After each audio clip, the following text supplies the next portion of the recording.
Welcome to PROtalks. I'm Nate Halubka, and I work within the North Carolina Pandemic Recovery Office. So, in this episode of PROtalks, what we're going to be talking about are some frequently asked questions that we get from small local governments, the non-entitled units, as the federal government has called them. Now, this is one in a series of videos that are going to address some of these frequently asked questions. Most of the questions that we're going to address today have to do with the pre-contracting process that non-entitled units are going through right now.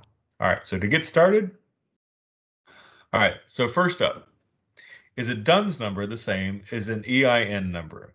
And simple answer is no. The federal EIN number is more there to address your employment issues and the tax associated with your municipalities, whereas the DUNS number kind of works like a Social Security number with your municipality. Now, these are both numbers that we're going to need throughout this process. Just make sure that you're not mixing them up. All right, next up, just to confirm, if we previously submitted a W-9 in electronic payment form, do we have to do it again? All right, so we've talked with the Office of State Controller and OSBM, and we are asking it, yes, please go through and resubmit these. Now, what you're going to do is on this form, there's an option for you to click Update.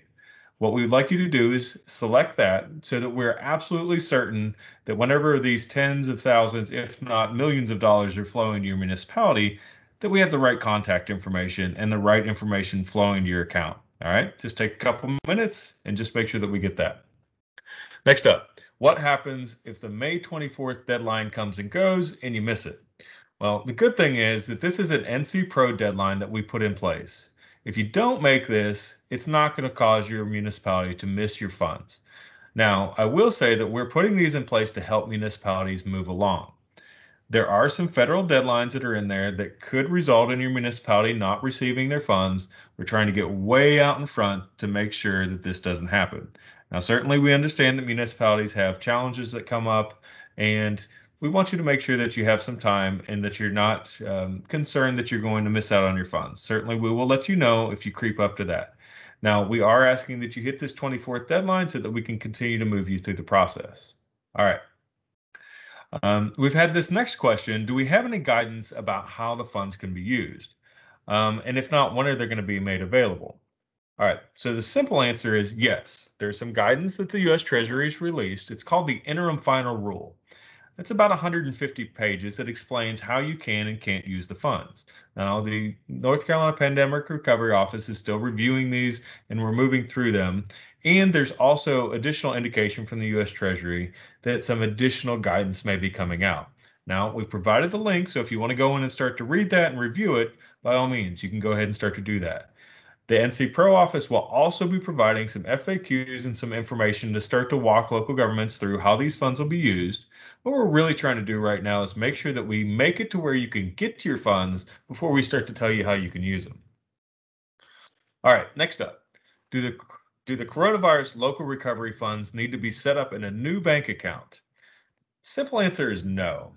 You don't have to do this, but, and that's a really big but, understand that these funds are going to have to be audited. And what we want to make sure that you're doing is not commingling them with other funds, your general funds or other operating funds that you have that are there.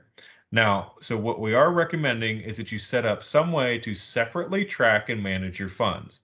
There's a bunch of different ways that municipalities are looking at doing this. The important thing is that they're separate and you can tie your expenditures and the credit that comes with that to these funds particularly. All right. So we've had this question that comes up. How do we define the budget in the checklist? And honestly, this is one that we've looked through a lot of the Treasury guidance about. And as best we understand, per the Treasury FAQs, it's talking about the overall total operating budget, funds, your general funds, and other funds. Okay. Now, the key important part here is there is no reference to capital budgets within this. Okay. So that's not allowable. What we are drawing from is the FAQs that were put in place by the U.S. Treasury that outlines what this is. Now, there's some important parts here with regard to the timing. Most municipalities start their fiscal year on July 1st, and it would be going through until June 30th the following year. Now, If you do have an amendment that comes up, there's a firm date that you got to look at.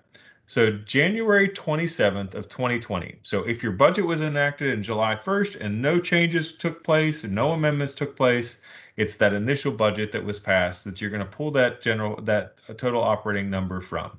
If there were amendments, it depends on when that amendment took place. If it was before January 27th, 2020, you're going to go with whatever that most recent amended budget was.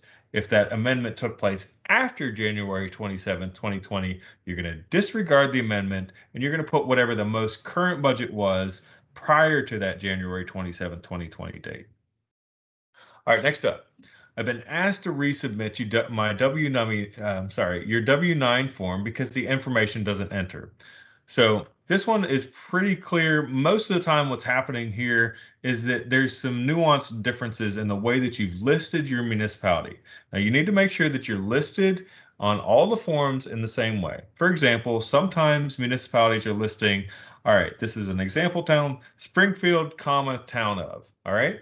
So that may seem just a slight difference than listing it on a different form as the town of Springfield, but it's our understanding that that difference may cause your forms to have to be kicked back to you to be redone. Just make sure, however you're listing it on your I-9, on your IRS W-9 form, that it's uniform across the board. All right. The other thing that we're asking is the NC Pro office is here to help you out. We're asking that you don't reach out to the North Carolina office, to the OSC, to ask them to help you out with the forms. They may not know up to date what's going on with the guidance and information that we're providing to you for the ARP funds. Again, reach out to the NC Pro office and don't reach out to Office of State Controller. All right, so how do you reach out to our office? It's pretty easy. All right. Just look up and you're welcome to submit any email questions that you have to us at ncpro@osbm.nc.gov.